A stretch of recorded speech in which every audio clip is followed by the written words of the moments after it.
Twitter, get on Facebook. Look, all you got to do is send them to dogmadebate.com. Tell them to click on Broadcast-a-thon donations. All of the money goes directly to Foundation Beyond Belief. There's nobody skimming off the top. There's nobody taking monthly contributions based on what you give. I promise you, it's all going directly to Foundation Beyond Belief. We're not seeing a dime of that. We are doing all of this for the good folks over at Foundation Beyond Belief. We've got an amazing guest list, and I'm excited to introduce our very next guest. He happens to be a pretty damn good friend of mine now. Ladies and gentlemen, join me in welcoming Pete Boghossian. Yay! Hey, welcome. Thank you. I appreciate it. How are you guys doing? Man, we're doing great. We're not tired yet. You know, you're still catching us on hour 2 of 24. I know. I got a great slot. Yeah, you did. But because we're still coherent. We're still riding the caffeine high. Yeah. The Boghossian slot. I was going to say, you guys drinking a lot of caffeine or Coke or coffee, or what are you doing? I'm doing Monster. That's my drug of choice. Foundation Beyond Belief actually sent me a pack of Monsters. Right. And said, here you go, let's make it happen. And so I appreciate that gift from them. John is on some Starbucks, I think. Absolutely. I'm a little old school, so it's all caffeine. It's all espresso from here on out. Well, I think it's fantastic that you guys are doing this and that you do what you do. So thanks. And thanks for inviting me and having me on. I really appreciate that. Oh, man, I wouldn't have it any other way, man. I have so much respect for you. I love the work that you do. And then offline, just over the last several months, the more I talk to you about different things, man, I've just, I've come to really to like you, love you, and respect you just as another guy out there doing what we do. So I just think you're a great guy, and I definitely wanted you to be a part of it. Plus, you got lots of Twitter followers that have money. So, you know what? Send out the link. Well, I appreciate that. That means a lot to me. I really made some wonderful friends in the free thought movement, and I think that's, when I reflect back on it, I think that's the thing that's really going to stick out most to me. Our friendship, and our mutual friend Aaron Ra, and he just spoke to my class, and my friends from the Dawkins Foundation, and yeah, I've just made some really amazing friends, and I'm so grateful for that opportunity. And it's really interesting, DJ Groti said something that's really I've been thinking about for a while. We do this because we care about people, and we want to make a contribution, and we want to help. And I think that there's so much confusion about skepticism, scientific skepticism, and atheism, and the free thought movement, that those clear, non-angry voices that really listen to people, I think that's what we need to promote. And I think your show does that. And I think that as long as we're honest and sincere and engage people in a respectful way, then we're moving the whole discussion forward. And I really think that's what we need to do. And something that I appreciate about what you do is you're not just talking about it. You actually try to implement plans and programs and step-by-step and the street epistemology and all of the stuff that you do. You're always looking to have people have something handy. Our cameraman is drunk. I want y'all to know that. If you happen to be watching right now, it is 2 o'clock in the afternoon Central Time, and our cameraman is wasted. If you're watching video now, which is actually available. Actually, it's on you, and they're not seeing it, but you sound great to saying all that. Oh, you put it on me. Well, no, I'm way ahead of you. That one. Yeah, there's... I get it. You put the camera on me, and then the monitor I see is going nuts. Now who looks drunk? Wow. Okay, apparently I'm the drunk one. Back to what David was talking about, I have personally purchased 4 copies of a manual for creating atheists, the Kindle version, to give to friends of mine.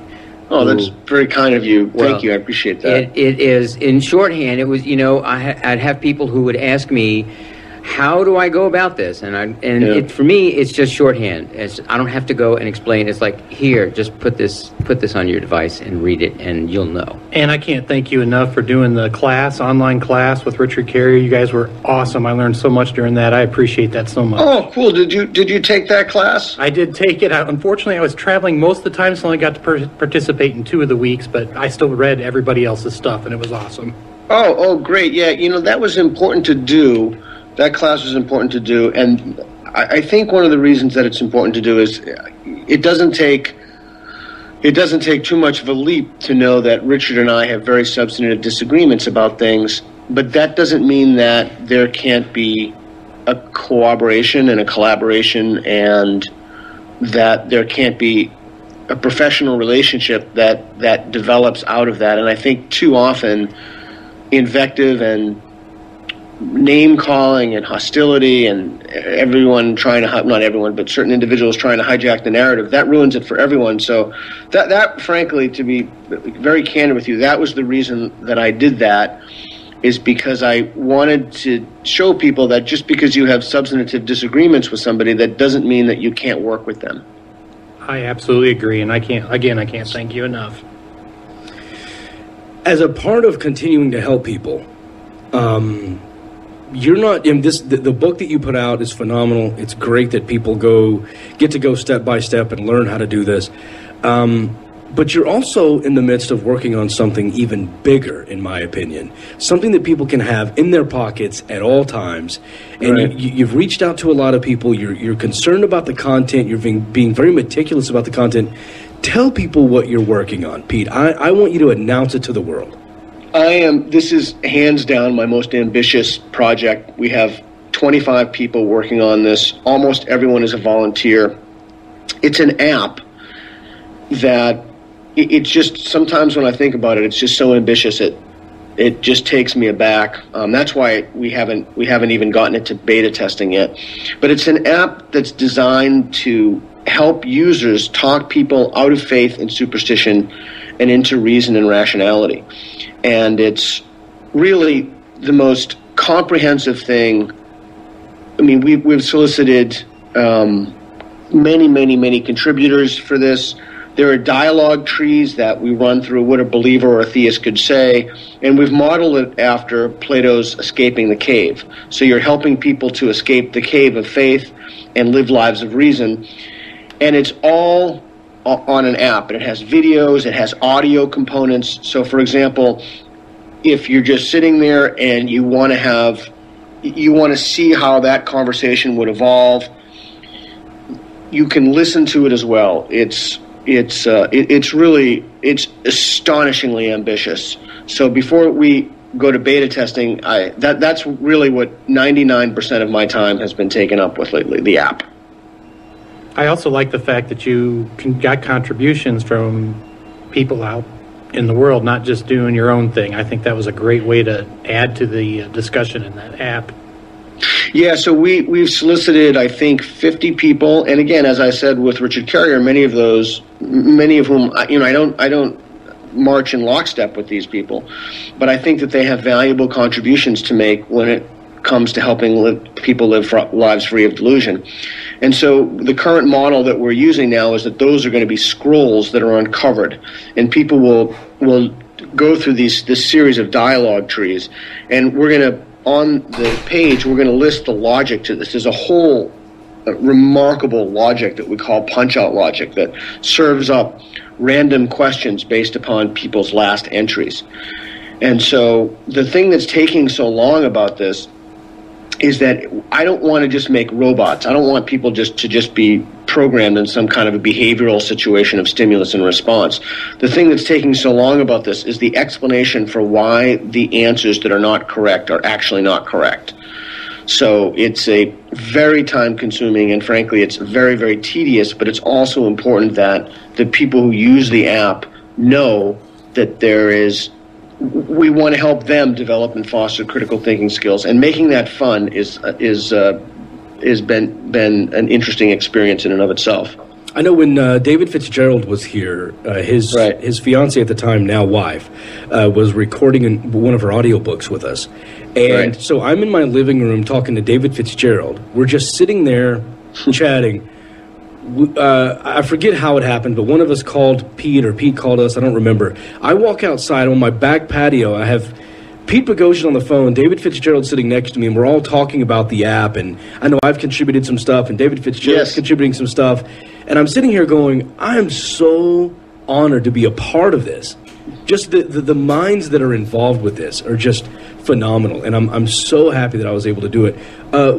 What exactly are you getting from different people? Are you getting certain links? Are you getting sources? Are you getting just ideas and thoughts? What kind of stuff are people contributing to this? Okay, so again, this is just so radically ambitious. One thing is, people have contributed mini essays that as you escape this cave, these essays, more and more essays will be revealed to you. So that's one thing. The other thing is we've solicited David Fitzgerald, and that was the first time I'd ever spoken to him. Seems like just a truly sincere, good guy. Oh, yeah. So people have contributed dialogue trees, like mini trees. For example, if the theist says this, here's an example of an ideal response, and here's an example of a poor response. And then they're navigated through those dialogue trees, through those conversations, to see how those conversations would evolve and to engage and interact with that. So we have many, many, many, many people who have made contributions to that. And it's just, there are literally tens of thousands of fields. And many of those have video with them. So, and again, this is... I'll be really blunt with you. This is all volunteer. I'm not making a penny off of this. In fact, there's a very real possibility that I could lose serious money. My pizza budget alone is like $1,800 at this point. So, been there. Yeah. So it deals with evolution. Ryan Cragen, who's published a Pitchstone author, who's on the Secular Council, has made a contribution to that. Anthony Montebusco, David Rees, who's a scholar. Raphael Lataster has made a few contributions to that. Yeah. J.D. Brooker has made some contributions to that. Cheney has made some contributions. So we have many, many, many people. Kelly has made contributions. So, again, those people did that. Nobody's making any money from this. This really is a device. So look, here's the fact. Now you can dislike this or you can shoot the messenger, but I know you won't, but some listeners might not be happy with the statement, but it is a fact that people don't read that much anymore.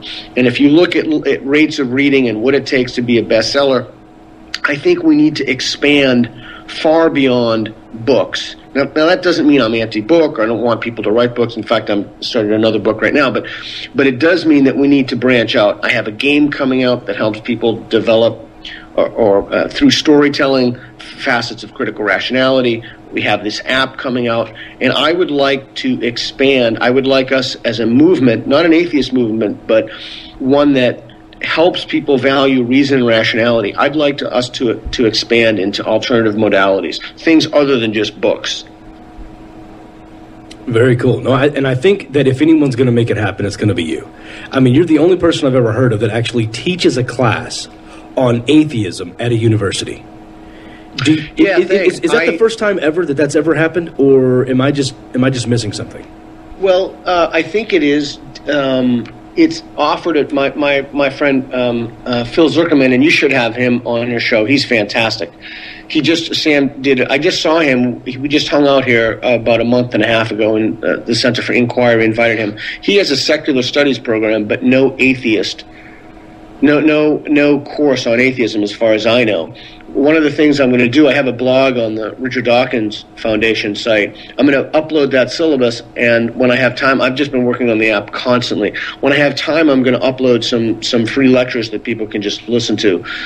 But the idea would be that if you're an instructor or professor or teacher at another university and you'd like this, I've designed the syllabus so that it's turnkey. In fact, I can send it to you after this, and you can post it on your website if your listeners want to look at it. But the basic idea is that if you're at another university, I have done the work for you and put the syllabus together. And then there are also questions, 20, 30, 40 questions at the end of each week in which people can basically ask.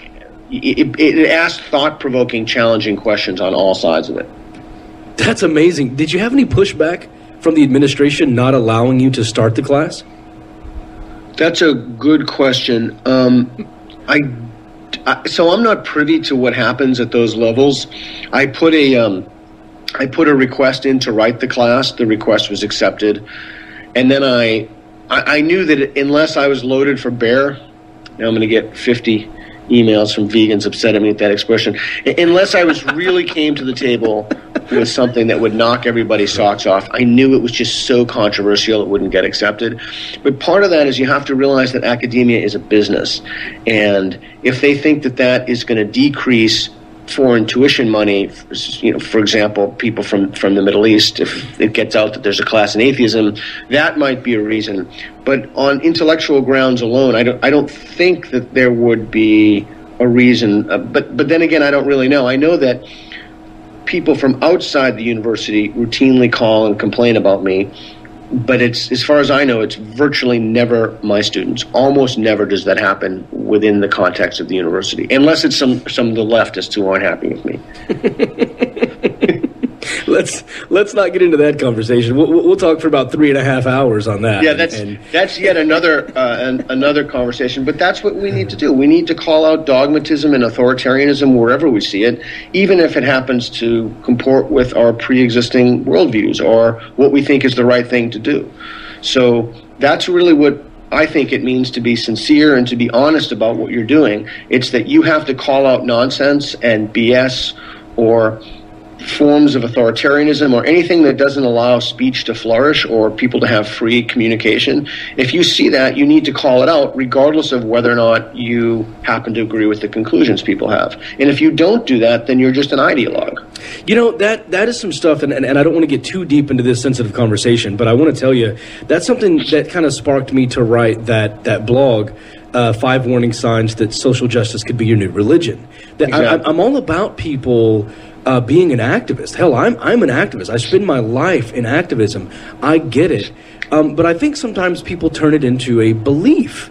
They see something happen, and without dealing with the evidence or taking time to weigh it out logically like they do religion and 90% of the rest of their life, they see an opportunity to march or be an activist at something, and they just jump on it, regardless if it's true or not. They just don't care.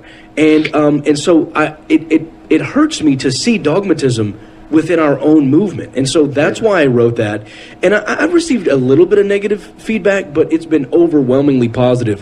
Thank you for the courage to say that. I was thinking the same thing, but I didn't want to lose friends over it. And we don't have to talk about specific issues. The individual issues don't matter at this point. It's just remind yourself that just because you are now an atheist does not mean you are immune from dogma. You can absolutely be dogmatic. Repeat that again. Could you just repeat that line again? Just because you're an atheist does not mean you are immune from dogma. Absolutely. And so here's one of the things that happens. Several things I think are operative here. One thing that's happening is that people are privileging conclusions over processes. So we've really sacrified, we've made sacred certain things, and then we've placed those things off limits. And unfortunately, Greg Lukianoff from FIRE has some wonderful stuff that he's done on this. We see this in the university over and over again, which is the context that the environment I'm more familiar with. But if you have a conclusion, you can't just assert that conclusion and expect that everybody else is going to, quote unquote, just see that that's true. You need to present a reason and evidence and argument for that. And if you really care about what you're doing, if you really want people to listen, then you have to be civil with them, and you have to be civil, and you have to listen to them. And that is something that we're missing. Whether that angry atheist narrative, as we've spoken about before, and that hostility. What we need to do is we need to take a step back from the conclusions, the things that we are advocating, and really, really be honest with ourselves. And as I've written about in A Manual for Creating Atheists, atheism is a conclusion. It's not a process. Thinking critically and being honest with yourself will lead you to certain metaphysical conclusions and conclusions about the furniture of the universe. But as long as people start with a conclusion and then work backwards from that conclusion, they'll become more certain that their conclusion is true, and then everybody else who doesn't hold that conclusion, they'll demonize and vilify them. And that's a very, very, very dangerous road to go down. And one more thing, not only is that an injustice, it's an injustice towards yourself. You're being unjust towards yourself. Someone on Twitter said, as we were talking through some of these issues, they said something along the lines of, anytime anyone dies as a result of you, you are immediately a bad person. And I said, and basically he said, yeah, you should go into hiding. You should become a pariah if you ever have to end someone's life. And I said, and he said, even if it's your job. And of course, at this point, and Pete, I think when it gets to sensitive issues like this, the major issue is not that we disagree, it's that we're having two different conversations. Yeah, no, that's right. And so I start talking about, well, what about, supporting our troops, and if there is a terrorist attack, and if something major happens, and a soldier kills a terrorist, he's a bad person and should go into hiding. And I was like, so you don't support our military? And the person responded unequivocally, no, I don't. Yes, that person is a pariah. Yes, that person should go. And that is a belief. Just like John Karff, my co-host, pointed out just now, or earlier, he was like, that's a belief. That is a religion. You've made up your mind, this blanket statement. And so then he responds by saying, so a guy beheads someone in Saudi Arabia for being a petty thief, and you're okay with that because it's just his job? That's a straw man. I never said that. I never said that I think that is okay, or that person is a good person for cutting someone's head off. Of course not, I wouldn't say that. But you have when you have to stretch to extremes to try to make your point, and you make blanket statements, that's not skepticism. That's not logic. That is dogma. That is religion. That is belief. And even if you're an atheist, you can be sucked into that in a heartbeat. And usually, it's these social justice issues that cause it to happen. I think that's right, and I'd actually go even one step beyond that. It may even be worse for atheists. Shermer writes about this and states that, Michael Shermer, that it's worse for people who are more intelligent because they're better at rationalizing bad ideas. And we use the word rationalizing incorrectly. We use it to mean to reason through, but that's not what it means. And so what you did in that conversation was that you provided him, I assume it's a him, I don't know, her or that person, with a counterexample. And that person seemed immune to counterexamples. And, I'm not going to pop psychologize why I could. There are only several things it could be, but one of those is it's probably that they started with their conclusion first, and they're starting to believe their own propaganda, their own dogma. And so one of the things that you could do is you could say, well, can you think of any counterexamples to this? I've given you a few, and those don't hold. And can you think of under any conditions in which that belief might be false? And I think asking that and with the word might is much less threatening than would be false or is false. And if they say no to that, so this is something I've been thinking about lately, if they say no, N-O, then it's unclear to me how they can know what they claim to know.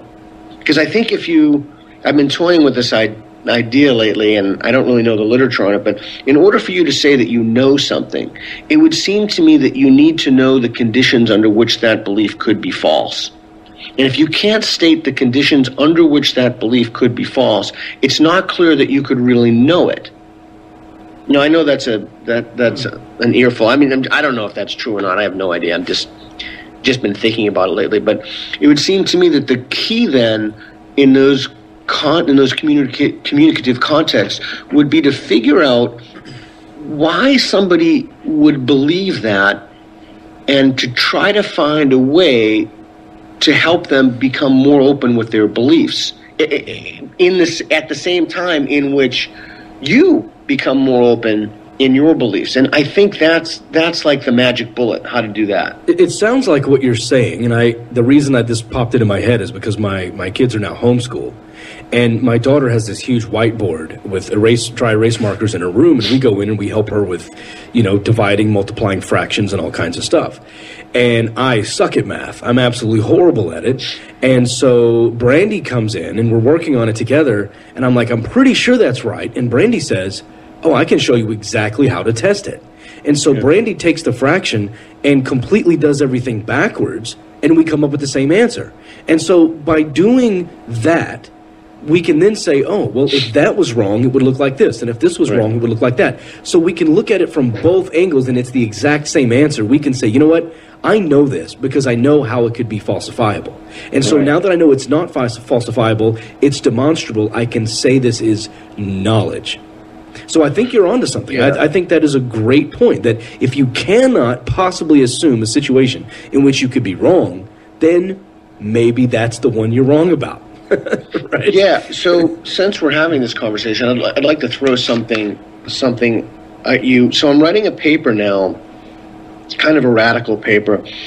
Everything you do is radical, Pete.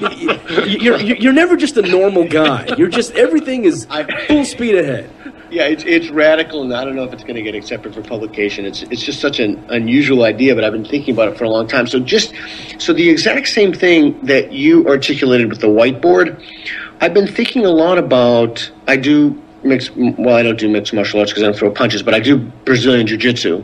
I don't strike anymore. I'm too old for that. But one of the things that you can do is if you want to see what works and who the better fighter is, and then you could, tease out those variables, diet, training regimen, etc., is you can put two people of equal weight in a cage and set up some very basic rules. They tap out, for example, or they basically yelling "I quit," or they get knocked out, they get choked out, or what have you. They pass out. And one of the things that we know for a fact is that there are only 5 arts that consistently win and dominate in the cage. Now I'm going to say this, and I'm going to get back to the point that the conversation. Muay Thai, kickboxing, Brazilian Jiu-Jitsu, college wrestling, and boxing. And if you look at the training strategies that are implemented in those disciplines, they're virtually identical. They have one identical commonality, and that is they all train with a resisting opponent. That means they all train with someone who does not want to get knocked out or tapped out or choked out. Tapped out basically means you tap your opponent if you can't speak because they're choking you. Or it's like saying "I quit." And so that is so important. That is a corrective mechanism. And a corrective mechanism is that there's some way, that there's something for you. Yeah, I think the first thing is you just really need to be honest with yourself. And part of the problem, and Bertrand Russell has spoken about this, is that people barter the will to believe for the wish to find out. And so they really want something to be true. They really want to believe. They want to believe that they're going to see their lost son again, or what have you, in a motorcycle accident. And so they make epistemic compromises. They make compromises in their belief system. And I think the first thing always when you talk about thinking is it's a disposition. It's an attitude that you have to have toward the truth, even if that means that your conclusion may hurt your feelings. That's hard for some people, and I can understand why that's hard. I mean, certain issues have an emotional valence. Would you, if you're in a loving relationship with someone and you've decided to be monogamous with them, would you want to know they're cheating on you? So, I mean, look, truth and belief, these are very difficult subjects, and we really need to take a step back and just. It has to start with being honest, and it has to start with being more humble. And yes, you're right, it has to start absolutely with belief revision. And you can impose these Socratic processes or these questioning techniques on yourself. I think they'll only get you so far, because you need a resisting opponent. In other words, you need somebody with whom you can sit down and have an honest conversation with, who's willing to call you out on things, even if those things make you uncomfortable. So you could kind of go down a rabbit hole of your own beliefs. Gotcha. Thank you. Yep, that sounds great. Pete, thank you so much for joining us. I appreciate it. It means the world to us. You've got about 8 minutes left in your hour.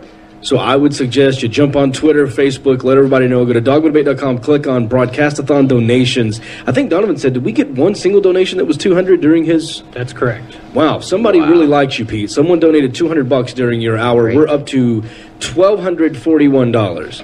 Well, thank you to the person who did that, and thank you for the Foundation Beyond Belief, and thank you, Dave. You got a long day ahead of you. And I do. I do. So help us out. Get on Twitter or Facebook for the next 8 minutes, and let people know to come donate during your hour, Pete. All right, thanks, and thanks for the opportunity to have a conversation, and I'll talk to you guys later. Awesome. Thanks a lot, Pete. Take care. Yep, later.